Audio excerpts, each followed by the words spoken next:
Hey, Tree Believers. Chris Mack coming at you today with Batman 251. And I absolutely love this book. Now, overall, the story is kind of, it's good. Like, you can't say it's like memorable like The Killing Joke, but this has a significant point in history because this is when the era when Denny O'Neil and Neil Adams were working on the book. And in this issue, they revitalized the Joker. Now, backstory before we jump into this. The Joker initially, because he was first appeared in Batman #1, and he was supposed to be killed off according to Bill Finger, but from what I understand, they decided to keep him around because they kind of saw something in Joker. And so he stayed around kind of as a bank robber, and it was kind of goofy. But I like that O'Neil and Adams saw what the Joker could become, which is the antithesis of Batman, and made him very dark, and that's what we get in this book.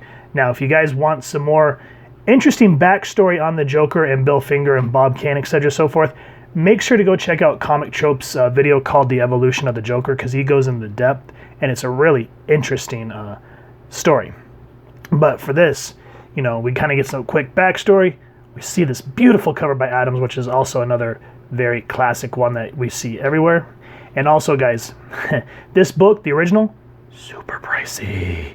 But again, as I've said, a lot of comic shops are doing reprints. So I got this one for $3.99. So at least it's a placeholder until I can, eventually down the road pay for an original one.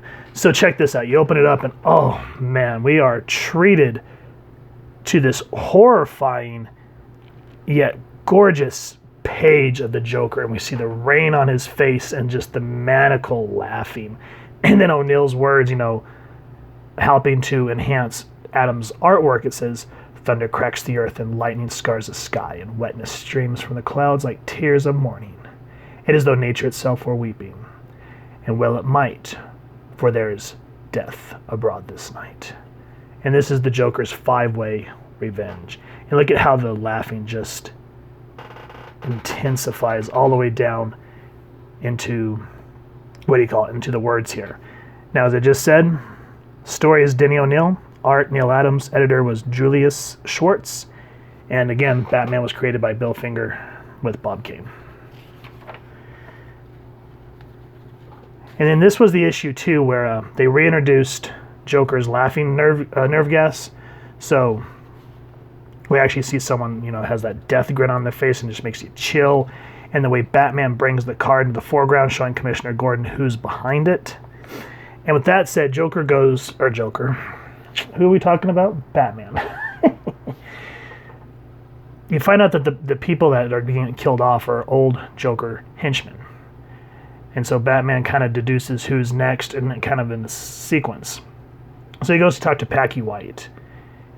Packy's talking about how he's gone straight, and he asks if Batman will hold the punching bag. And what I like is while they're talking, and you see them, you see Packy going for the bag, and he keeps saying, "Oops, sorry, missed it. It's all right. Oops, missed again. Think nothing of it."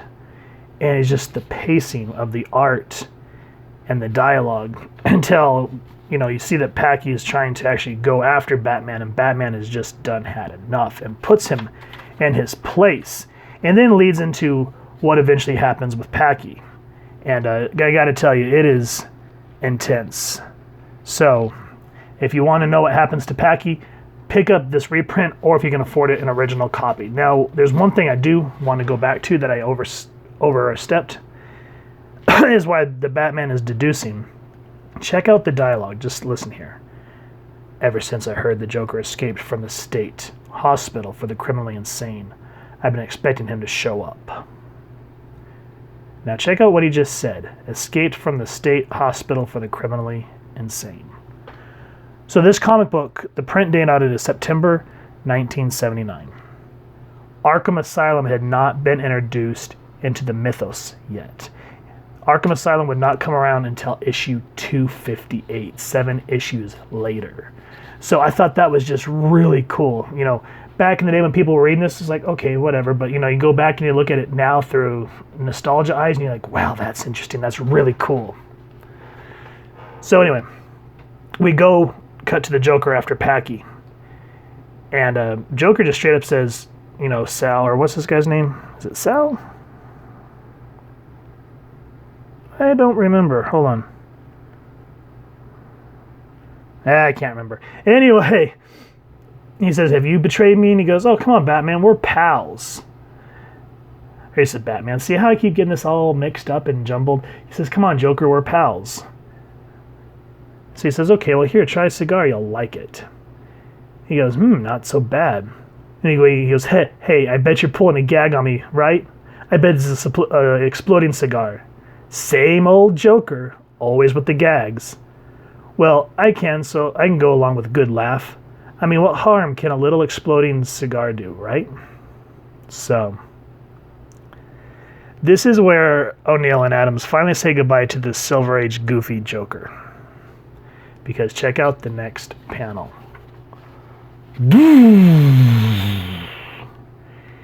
And we just see this, it's both symbolic and literal because the goon is dying and gets, incinerated. And the Joker's like, poor fellow, he guessed part of my joke, but he didn't guess that the explosive was in the cigar was nitroglycerin. Oh, it's named Rest in Peace, Albie. Or Pieces, Albie. So right there. And again, what I love about Adam's art that really helps with this is the way that they made Joker look more maniacal. Look at the way that they elongated his chin and made him look just really otherworldly in that sense compared to, regular humans. So that's some good stuff. And so anyway, now we're introduced to, what's this guy's name? Bigger Melvin, there it is. He's kind of the third one because Batman cannot seem to keep up with the Joker. And that's what I liked about this too, with the pacing is Batman's like, how can I not keep up? And so he starts chasing Bigger. And he says, I want to protect you. Well, Melvin gets the one up because he doesn't believe Batman. And he wants to ditch town for something that he did. And he thinks that Batman's setting him up.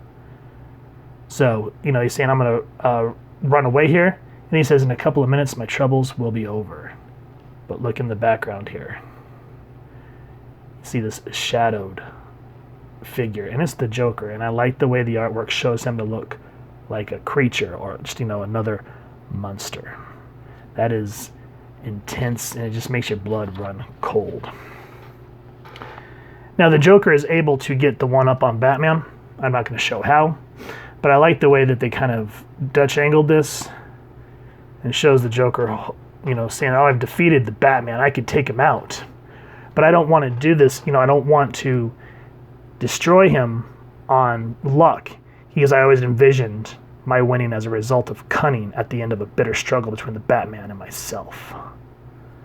Him using his detective skills, and me employing the divine gift men call madness.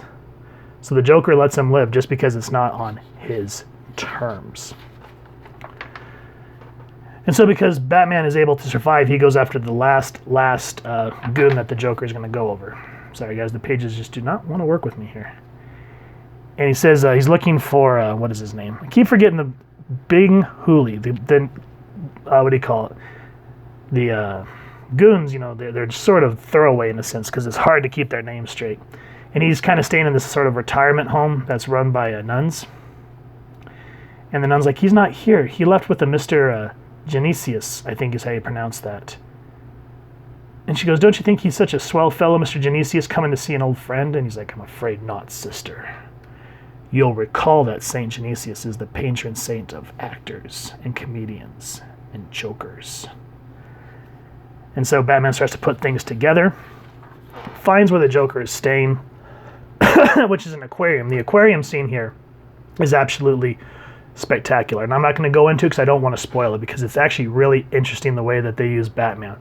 But I did want to show just a couple of panels here, especially when he first enters. And, Batman's like, any particular reason that you're glad that I found you? Ah, yes. All the while I missed you behind bars. I missed our clashes. I dreamed of humiliating you in a especially humorous way.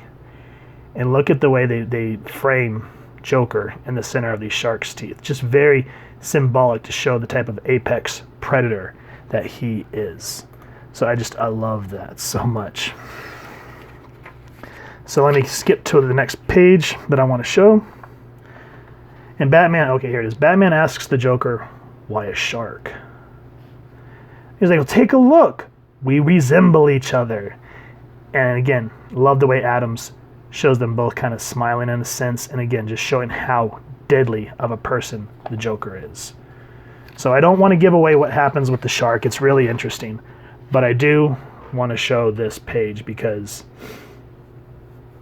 think about seeing this for the first time in 1972. Just how groundbreaking this was.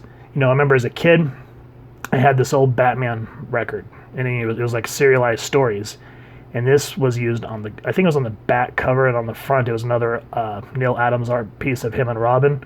So this is very much a memorable piece for me. So that's what really stands out for me in this issue. I love Neil Adams' work so much for that reason. Now, I don't want to spoil what happens, because at the end, the way Batman and Joker kind of talk to each other, it's really kind of cool, and sort of reminds me of something that Alan Moore would later expound upon when he gets a hold of the Batman mythos.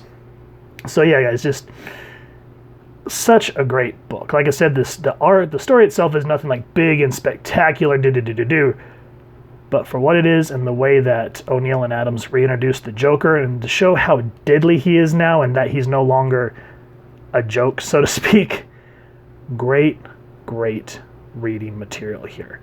Now, if you guys have enjoyed this comic book, please make sure to support your local comic shop, and either, if you have the dough, pick up an original copy, or see if they still have any more of these reprints. I mean, for $4.99 to get a reader's copy of this, oh yeah. But I'd love to get an original one where you can actually see where the printer was instead of the reprinted colors.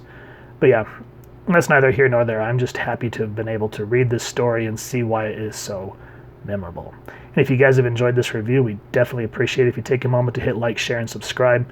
Helps the club channel more than you could possibly know. And if you won't mind hitting that fancy little Joker bell next to subscribe, that way as we continue to upload content, you guys will get notified. Come to the channel, and we'd love to have a dialogue with you and hear your feedback down in the comments below or on our social media pages, which I'll make sure to leave the links down in the description below.